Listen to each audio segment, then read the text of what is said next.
When I think of ramen noodles, I think of convenience. Getting home after a long day of class or work, boiling a pot of water, unpackaging a Maruchan packet, and creating one of the best, cheapest, satisfying, and low-effort meals one can make. The only problem is sometimes it gets boring. Okay, hear me out. I'm not saying ramen is boring.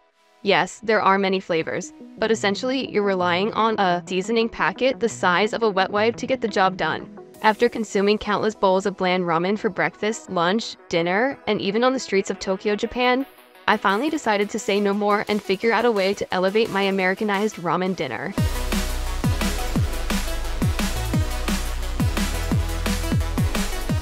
What if there's a way that you can get that traditional ramen shop feel without breaking the bank? Well, there is, and that's what I'm going to show you today. Get ready to make the easiest elevated ramen noodles in your room. Be sure to stick around until the end of the video to learn more about where I get my portable cookware as well as tips for cooking on the go. Now let's jump into the ingredients you'll need. One of the best things about ramen is its convenience factor, which I don't want to take for granted by making a long drawn-out recipe. So, keeping that in mind, there's not much prep to be done, other than acquiring the ingredients themselves. What you're going to need for this recipe is a package of ramen of your choice. The ramen I've chosen today is Black Bulldog Spicy Chicken Flavor by Samyang. I got this from a variety pack that I ordered on Amazon, and I'll link that below. With that, you're going to need some water, obviously. Moving along, you're going to need a slice of white American cheese, some corn, ideally pre-diced, however all I had for this video was a full year, 2 eggs, sesame oil, soy sauce, Thai chilies, which could be already ground from the store, some Kewpie mayonnaise, some butter, garlic, nori strips, and lastly, some honey. Something I would add to this is chopped green onion, however I did not have any in my fridge at the time of filming this. You could also add Spam, but since I'm using a chicken flavor broth, I just went with that.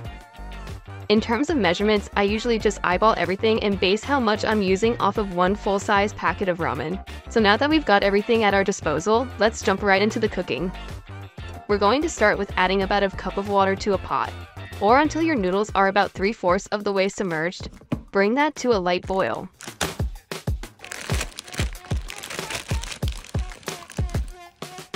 Place in your Bulldog ramen or any other brand of noodles. We're going to cover that and let that set aside for about 3 minutes, and in the meantime, tank out your Thai chilies. If they're already ground, that's great. As for mine, I had to grind them up with this molcajete that I had lying around.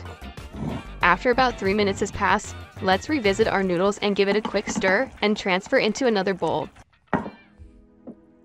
Be sure to leave enough water so that the noodles stay moist, but not too much so that they're submerged. In your pot, boil your corn for about 5 minutes until it is nice and tender. I just use the same ramen water for convenience. If you have pre-boiled corn, that's great too. In the same water, drop in 1 egg and poach it for 3 minutes. I overdid mine here and would have liked it a little more runny, but it was still good nonetheless. Sometimes things go as planned and sometimes they don't. You could also do a fried egg in a separate pan, but if you only have one pot like me, a poached egg is just as good.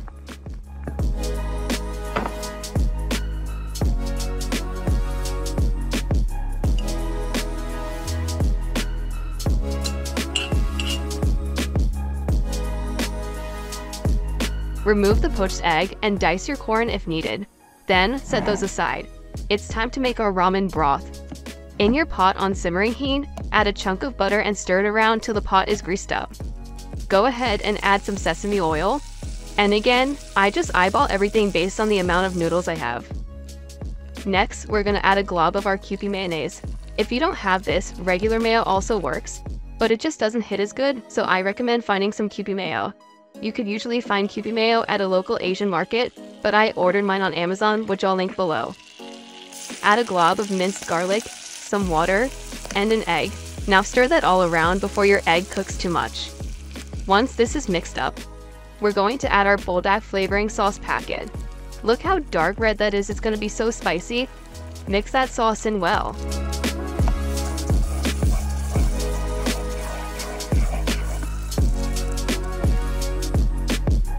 After that's all mixed, add a healthy glob of honey to cut the spice.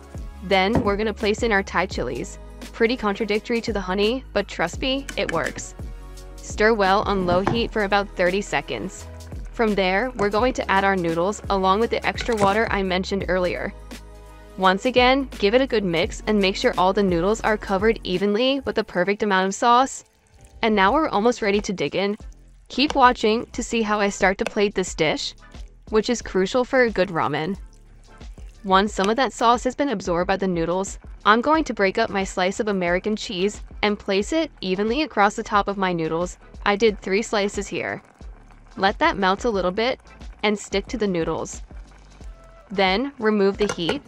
I'm just gonna leave my noodles in the pot for this video because personally, I think it tastes better out the pot. I'm joking, I just made that up. Or am I? Next, I will add the nori and sesame seed garnishing that came in the Bulldog package. I just love how dramatically this little packet enhances the dish. I added my own black sesame seeds because I was feeling extravagant, but you don't have to do that.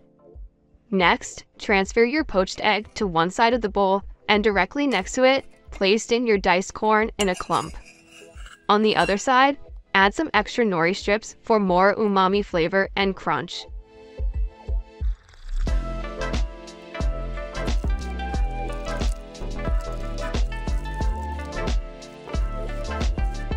And there you have it, we're ready to dig in. Elevated Korean ramen noodles in my room. This dish was so good and super fun to make. I genuinely ate it all and drank all the broth. It was very spicy, but not too spicy because of the glob of honey. I feel like Bulldog noodles do the best job at retaining flavor from the broth. Although I'm super happy with how this ramen turned out, having some green onion would have been nice. So don't make the same mistake that I did and forget it. It needs freshness. Nonetheless, thank you for watching the first episode of my narrated ramen series. If you enjoyed or found this video helpful, a like rating would be greatly appreciated. Subscribe to stay up to date with this cooking series, and if you have any suggestions for the next episode of my narrated ramen series with any of these other flavors, leave me a comment on this video and you might be the inspiration for what I make next. Lastly, I want to mention that the pot that I use in this video can be found on my Amazon page linked on my website. It'll be linked down in the description.